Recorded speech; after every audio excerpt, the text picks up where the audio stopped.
As we kick off the Mid-American Conference slate, and the Huskies back at home trying to stay above 500, and they bring in the MAC preseason favorites, the Akron Zips, coming off a nail-biter loss in Cleveland over the weekend, trying to keep their winning ways going. It's Mid-American basketball here on ESPN+.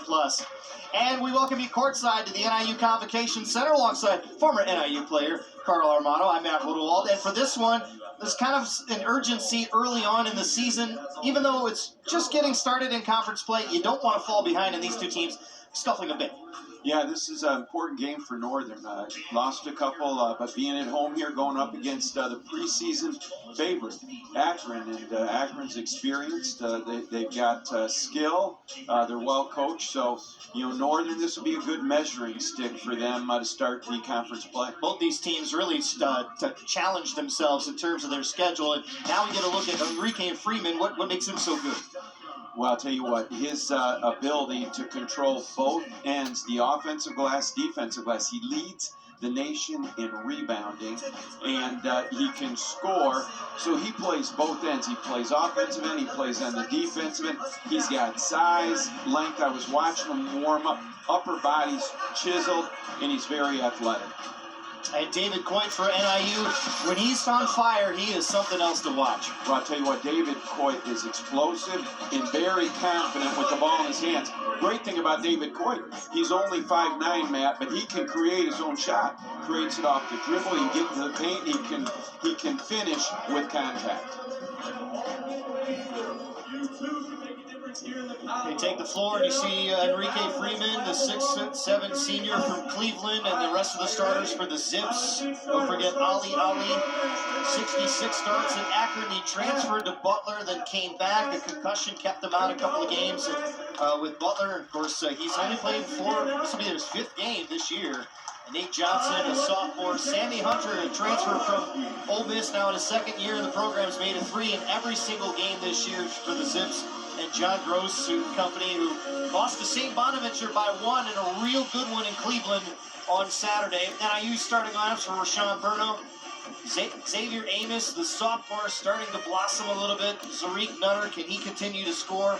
16 points in 31 minutes in the loss to Iowa on Friday nights, and this has been a regular lineup for NIU, dealing with some injuries on the rotation, but still some consistency at the top of the rotation for Rashawn Burno, now in his 3rd year at NIU. You see our officials, Edwin Young, Greg Langsdorff, Alfred Smith, veteran crew, NIU in the whites, and off we go with the Zips winning the tip, and we are underway here at the NIU Convocation Center. I think, Matt, it's important for Northern to get off to a good start.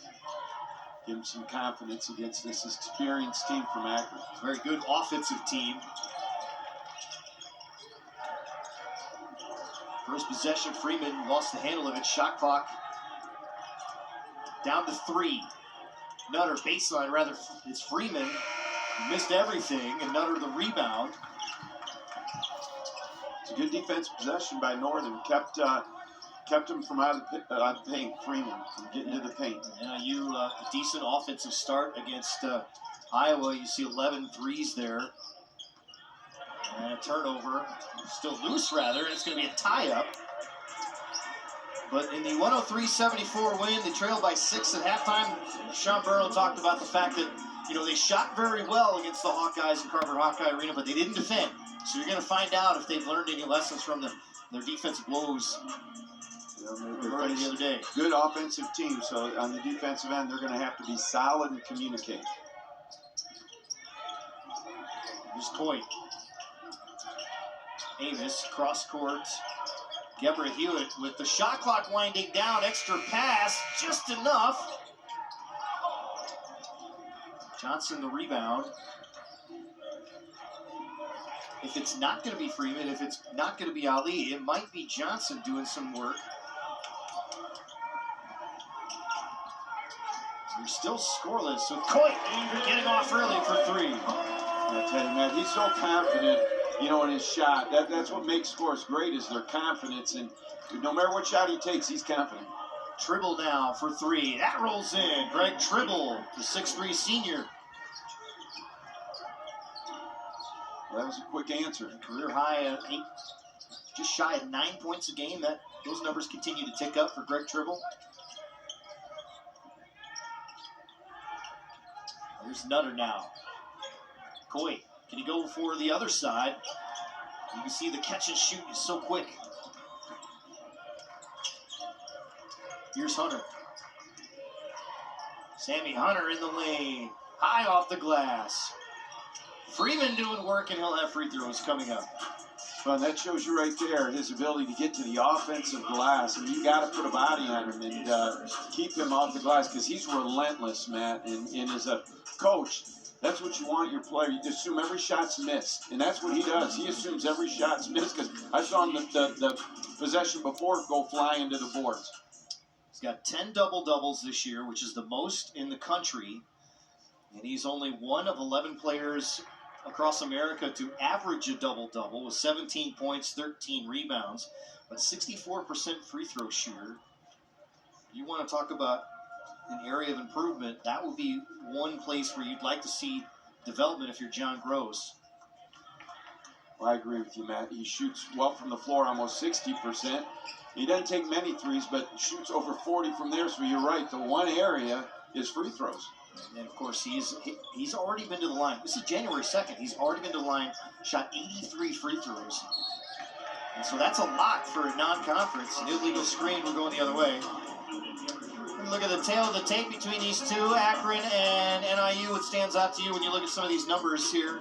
Obviously, Akron very, very unselfish with basketball.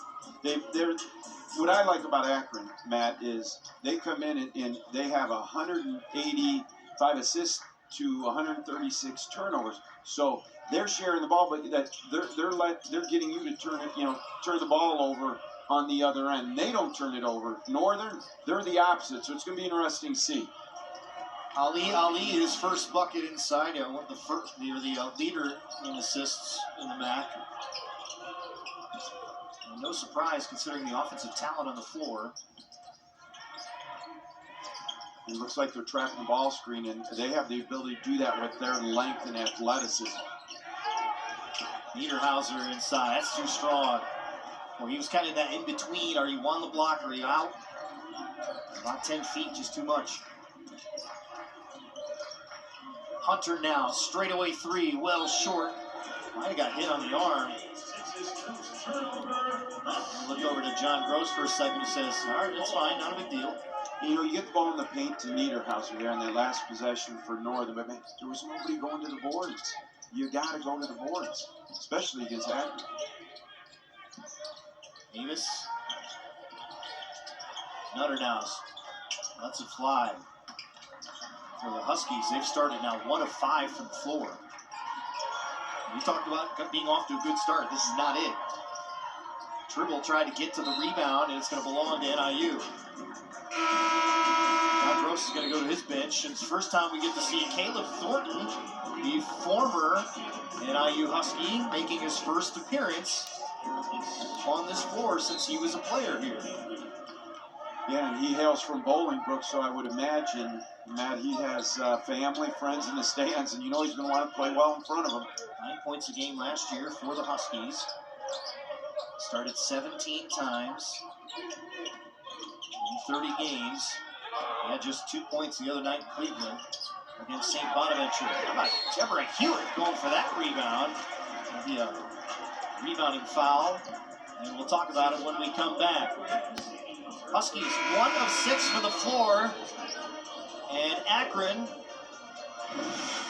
at the quick 4-point lead. It's a 7-3 score. Huskies trailing here early on.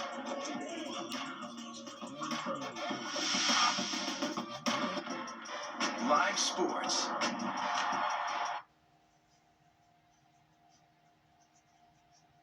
Every single year. And you can see his enthusiasm, man, on the sidelines as he's coaching. Very positive, always encouraging. Players, they're engaged, they respond, and that's what you want to see out of a coach-player relationship. Got a lane violation. They're going to wave it off. Amos, I think, got into the lane a little early. But yeah, with John Gross, you wonder now, and I think just maybe you would have some insight into something like this. And had he coached at Illinois now, in the era we're in with the transfer portal and NIL, how that would have turned out as opposed to the traditional, well, you can't recruit or you're struggling recruiting, so go somewhere else. And that's really the narrative that with Illinois for the times that he was there. He comes right back in here and he continues to win. Yeah, and I tell you that the portals just changed the landscape of college athletics, Matt. And you're right. You recruit kids, you'd think they're going to be loyal and stay, but now could be one and done. Sammy Hunter coming from Old Miss. But really, his lineup is with 4 of the guys that he has, and that's something to say in today's era. And I think that's why they're successful. Yeah, chemistry and the experience playing with one another. Certainly a lot of experience. Saved, but the shot clock was running down, and boy, Akron's defense outstanding the last couple of possessions. Well, and that's what we were referring to, Matt, when you talk about, their assists. Akron has, more assists than, turnovers by about 30 or 40. And, Northern, a little bit the opposite. They turn it over more than their assist ratio. So that's going to be important in this game. Can Northern handle their pressure? How disciplined can they be out there? Here's Thornton. Nate Johnson on the drive, stops and throws it up from about 14. Look at the rebound by Hunter, but swatted away by Amos. 2 great plays. Great play to get the offensive rebound by Hunter and a great block by Amos. He walked right into it for sure. Of course, NIU awfully good around the basket. One of the best when it comes to blocking the basketball, block shots. A couple of subs for Akron as they go to Michael Dawson for the first time, 6'5" senior. And we get our look at Shema Scott. Thornton. That would hit underneath. That should have been out of bounds and that belonged to Akron, but Huskies get a break. And Gever Hewitt walked.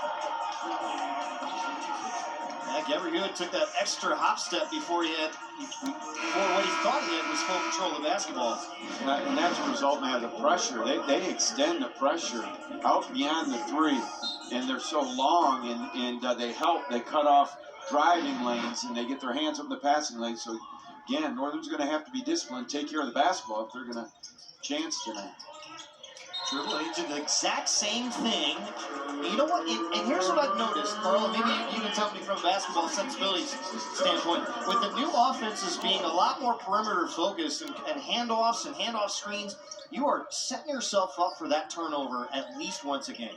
Absolutely. Footwork is so important in the game of basketball. Coit's going to have to let it roll, and it will roll out of bounds. I wonder if he had touched it. I think this actually is a better setup because it forces them from the coffin corner to inbound the ball. That's a 4th turnover now for the Huskies. We've only played 6 minutes.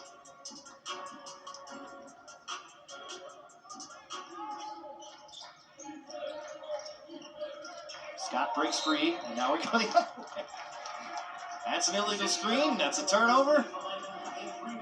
Well, and I'll tell you, when you're a player, and Matt, you know this because you're an official, the players now have to adjust. Yeah. Some officials will let the walks, they'll be a little more liberal to screening, but it looks like tonight's crew, they're gonna hold you accountable. It's pretty much jumping out at this officiating crew, and the adjustment here is how do you just get back into the flow of what you're doing? Because there's no rhythm on the floor right now on either end, and that's going to be free throws coming up.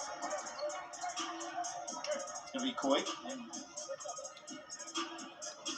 And we're starting to hear John Gross bark a little bit. He did not like this call. And I can see why. There wasn't a whole lot there. Well, I think Coach Gross, he's probably upset too at the illegal screen, on his best player, on Freeman. You don't see that very often at all. David Coit is the best free throw shooter in MAC. It's just his 6th miss of the entire year. Ali back on the floor. And we saw a couple of minutes from Harvin and Bardwin for NIU. Coming into tonight's game, Matt, you know Northern, 2 things they have to do. If it's going to be a close game, which, you want to be, stay in the game until the final 2 minutes. The MAC favorite come in, give yourself a chance to win, but you got to make free throws and you got to take care of the basketball. Huskies 2 of 4 from the line. Again, 1 of 6 from the floor. They've only taken 6 shots here in the last 6 minutes here. Tribble also walked. They didn't call this. We've seen this move a couple of times. Freeman trying to clear space, and Niederhauser called for the foul. Yannick Conan Niederhauser, 6'11". He thought he had all of it. Looks like he might have gotten the arm right. Here, yep. That left side, he is frustrated. You can see the urgency is. The frustration for the Huskies is just not being able to produce on either end of the floor at the moment. Right now, they're not choosing to double Freeman. They're allowing Niederhauser to handle him one-on-one, but that may change, Matt, because they're going to him and they're isolating him on that right side of the basket. Freeman now, perfect 4 for 4 from the free throw line this evening. He might have heard you a little earlier when you were telling him, he needs to gets the line off and he needs to improve that percentage. Freeman's going to come out, and as we inch close to the media timeout, maybe steal an extra minute or 2. This would be a good opportunity to see if NIU can get something to the paint. Niederhauser to the rim, but no. Here's Scott with the rebound. They push it. Thornton gets it back. 3 ball on the way. Nutter with it. The Huskies. It's an 11-2 run now for Akron.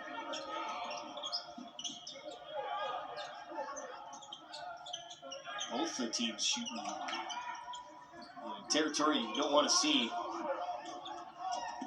Not pretty. Coit to the rim. That's high off the glass, and that's going to be a jump ball. Bardwin comes back on. They both came down at the same time. And when you get into these ruts, and really it's both teams, conventional wisdom says go to the rim. And that's what Coit tried doing there. I tell you what, though, that's a tough shot to make. You got to take better percentage shots than that. But I can see why he's frustrated. This team is long and lengthy, and they can defend. 5'11" amongst the trees. Ali for 3. That one put the lid over that basket. Here's McPherson on the floor for the first time. Nutter driving, that's short.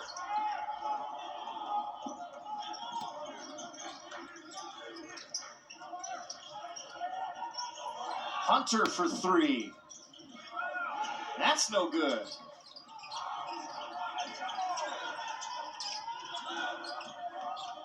Here's Coit between traffic, count it, and the foul.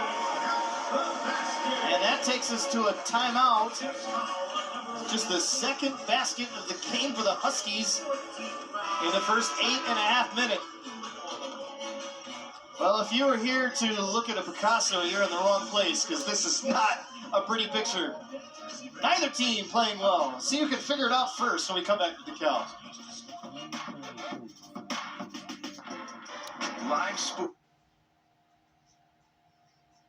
Inside, you have to be fearless. I think one confident aspect of it is that he's also an extremely very good free throw shooter. So if I can just get there, it's going to be points. And this will get it to 3 points. The Huskies shooting 20% from the floor, down by 3 to the MAC preseason favorite. And this is going to be some extended pressure now. Well, Coit's got 7 of their 8, but he's going to need some help. Here's Tribble. course, both teams going deep into their bench, trying to find some sort of spark. Ali, dangerous bounce into the paint. Freeman battling, and Bargwin shuts him down, and numbers now for the Huskies. McPherson lets her fly, missing everything. Scott on the run out to the rim, and the roll-in layup. It's good for the Zips. You know, Matt, I tell you, I might be old-fashioned, but you called it. They have numbers 3-on-2, and you settle for a 3. And what does a miss lead to from 3 when you've got numbers going one way? Long shot, long rebound. And now you got numbers going the other way. Long shot, long rebound. McPherson, the sophomore, really had a good look to split the defenders, too. It's a 5-point game. Neither team shooting very well. Both teams under 30% at this point. Huskies now below 18% from the floor. It's a mixture of some good defense, but man, some turnovers for a bit. We saw both teams commit 4 turnovers in consecutive possessions at the same time. Freeman with the bucket. I tell you, he's a workhorse down low, man. You can see when he gets the ball, his footwork, I mean, if he pivots off the right, if he can't get it, he goes to the other one, and he can use either hand. He's effective inside. That's his first bucket from the floor tonight. Coit's got to put it down. He's about to get a 5 count. Gabriel Hewitt with 10 on the shot clock. Here's Coit. Time to go to work. Coit looking for the step back. He'll throw it up.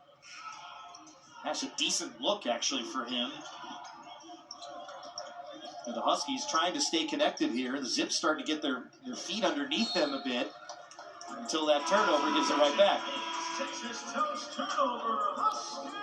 To say the Huskies are kind of in that window where Rashawn Burno has got to figure out, you know, if he either extended pressure, lineup differences, but and he knows he's got some depth now, as you see, 3rd season, big-time assistants, some big-time programs. Of course,